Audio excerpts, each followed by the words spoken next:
Has any sentence ever shattered you? The mother pointed directly at her daughter, who was trying to persuade her to pursue her dream major. Shut up, you're useless, you can't do anything right, so you have no right to speak in this house. Hearing that, she could only cry. It was true, she had been useless since childhood, always messing up whatever she touched, even when she tried to be careful. Clumsy and awkward, she had no dexterity at all. Her mother always called her garbage. She believed she was nothing but scrap. The teacher shook his head in exasperation and scolded the student, scratching his head at the blackboard. This boy seems mentally slow, doesn't he?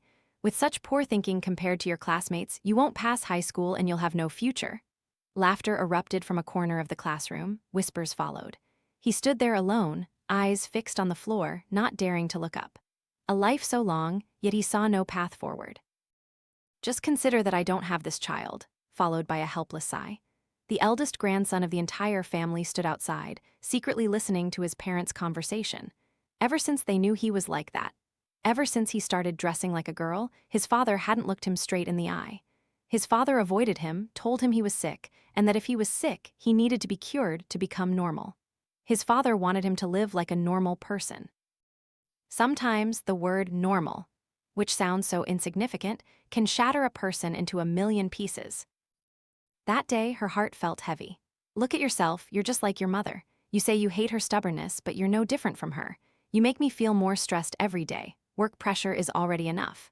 She couldn't understand what true love was. How could those who called themselves lovers utter such bitter words? She had always thought that if two people in love broke up, it would be because of some major event like a third party or an incurable illness. But in reality, just indifference, insecurity, disagreement, or tiredness is enough to turn two people who once loved each other into strangers. Because of one word, a heart full of scratches can heal, but also because of one word, it can stop beating. Words are sharp as knives. Chosen correctly, they heal. Chosen wrongly, they wound. Even an unintentional remark, a thoughtless taunt, or a casual judgment can become a tool to shatter the hearts of one or many people. This is also what I learned from Don Miguel Ruiz's book, The Four Agreements. Words are like spells. Those who cast spells are like sorcerers. Everyone is a sorcerer, and we can either cast spells on others or break them. Unlike physical violence, verbal violence leaves no visible wounds on the skin, no raised or sunken scars. Yet, it smolders within the spirit, slowly seeping into the heart. It can blossom into saplings, flowers, and fruits if they are words of love, but it can also root deeply and drain all nourishment and vitality if they are thoughtless, bitter words. The speaker may no longer remember, but every word, every phrase, is etched into the listener's heart, causing the wound within to ache and twist whenever remembered. Some people can never even heal these wounds, quietly holding them close until they pass away. The saddest thing is that people often utter thoughtless words to their loved ones, those who care about us more than strangers. Parents scolding children, children being harsh with parents, friends taunting each other, siblings showing contempt. Humans are excellent at putting themselves in the shoes of strangers, readily forgiving and showing understanding to them. But to our dearest ones, we unleash bitter words. Parents use hurtful language that kills their children's self-confidence, yet they always wish for their children's success. Friends casually make derogatory comments about appearance, then wave it off, saying, "Just kidding, don't pay attention." This is the paradox of verbal abuse. It can be hard to identify. Abusers can damage your self-esteem while also appearing deeply concerned about you. Perhaps the parents, teachers, friends, or lovers in the earlier examples didn't intentionally mean to hurt you with their words. Perhaps the mother herself endured childhood trauma but didn't recognize it and was unconsciously projecting it onto her child. Perhaps the teacher was simply too helpless and didn't know how to motivate the student. Perhaps the father was only worried about gossip and social stigma from outsiders, but in his heart, he still deeply loved his son. Perhaps the boyfriend was under immense work pressure, couldn't control his emotions, and ended up raising his voice at the girl. There are countless reasons for these terrible actions, but why do those who are hurt go on to hurt others? Those who utter hurtful words may do so unintentionally or intentionally, but they almost never truly understand the victim's internal psychological wounds. The victims, on the other hand, often believe they are too sensitive, too weak, or are intentionally exaggerating the problem. In some cases, victims themselves don't even realize they are being abused. If these hurtful actions recur more frequently, escalating the tension to physical violence, then you need to have the knowledge to protect yourself and also to avoid hurting others. According to the classification by Hab Corpus working in 2006, verbal violence manifests in the following forms. First, being made fun of or given derogatory nicknames. The abuser uses humor as an excuse to pinpoint the victim's weaknesses, calling them names that make them feel awkward and insecure, disguised as, just for fun, it's cute, or I didn't mean anything by it. The second form is dismissing emotions, perceptions, and behaviors.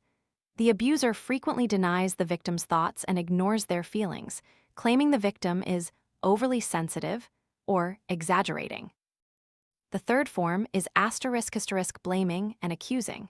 Abusers often use words to blame someone for illogical or unintentional situations. Victims are unreasonably subjected to anger, scolded for not doing exactly as the abuser wishes, simply due to the abuser's own frustrations and anger. Next is sarcasm. Abusers constantly try to make victims feel awkward and ashamed. Although it might sound like a compliment, it's a way of provoking and ridiculing. Following that is criticism and belittling. There's nothing wrong with constructive criticism. However, those who use verbal violence tend to constantly criticize and pick out faults in the victim to make them feel terrible and useless. They use humiliation and shame to degrade and erode the victim's self-confidence. Next is isolation. They refuse to talk, deliberately ignore the victim even when communicating or in the same room, making the victim feel a terrifying silence and loneliness tormenting their soul.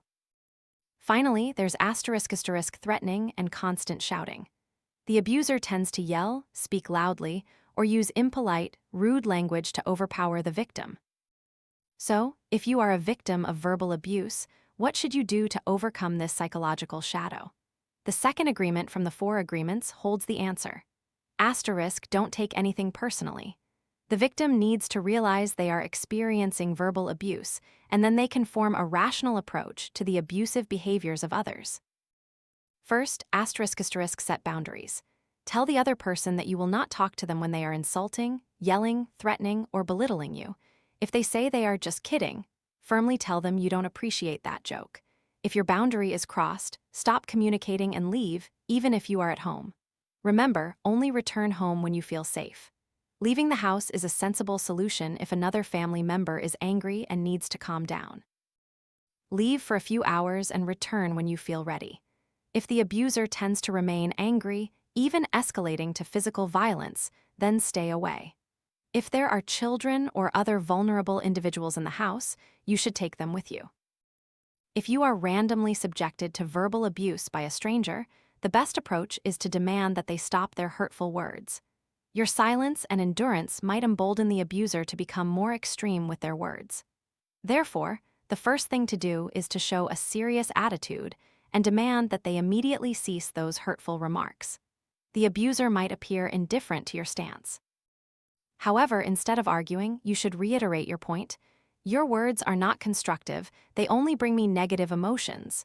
We should end this conversation here.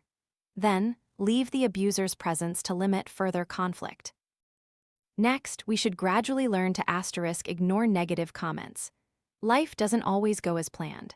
Instead of focusing intently on sarcastic or critical remarks, we should focus on ourselves, on our emotions.